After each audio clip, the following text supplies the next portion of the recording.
अस्सलाम वालेकुम। उम्मीद है आप सब खैरियत से होंगे। आज मैं सर्दियों के हवाले से बना रही हूँ गुड़ वाले चावल। उसके लिए मैंने जो चीज़ें ली हैं, गुड़ लिया तकरीबन 1.5 किलो, चने की दाल मैंने 1 प्याली लेके उसे बॉईल कर लिया था। उसके अलावा घी लिया 1 प्याली, इलायचियाँ चल ली हैं जिनको मैंने अच्छी तरह कूट लिया था।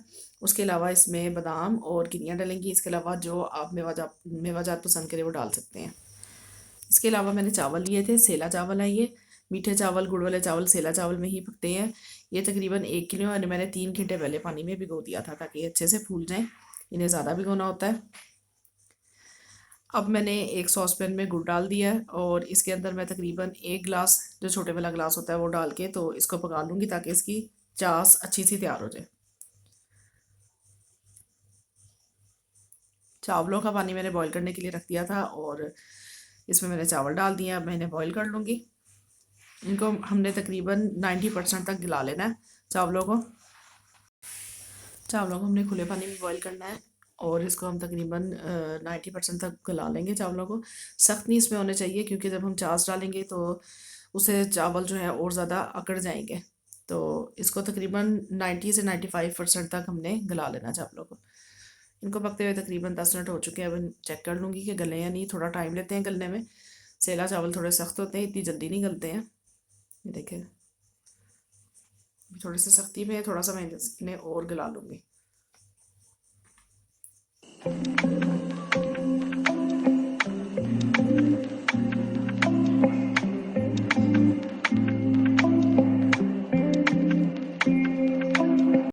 चावल गल चुके हैं। अब मैं इन्हें निथाड़ लूँगी। पानी इसका हम गिरा देंगे सारा और चावलों को अलहदा रख लेंगे। अब मैंने एक पतीली में घी डाल दिया है। घी को हम मेल्ट कर लेंगे।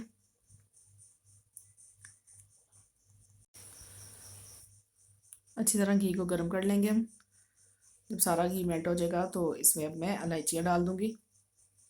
इलायचियों को हल्का सा कड़कड़ाएंगे। देखिए अब सारा घी मेल्ट हो गया है। चाहे तो आप इसमें देसी घी डालें, चाहे तो आप दूसरा घी डालें, ये आपकी चॉइस है। बस ये ऑयल में नहीं चावल अच्छे बनते हैं। मीठे चावल हो गए और दूसरे चावल, ये मैंने चास को अच्छी तरह बना पका लिया था। इसमें गुड़ बिल्कुल मेल्ट हो गया था। तो उसके बाद गरम चास ही मैंने इसके अंदर डाल दिया और साथ ही मैं ये तमाम चीज़ें डाल दूँगी, दाल और मेवाजात वगैरह।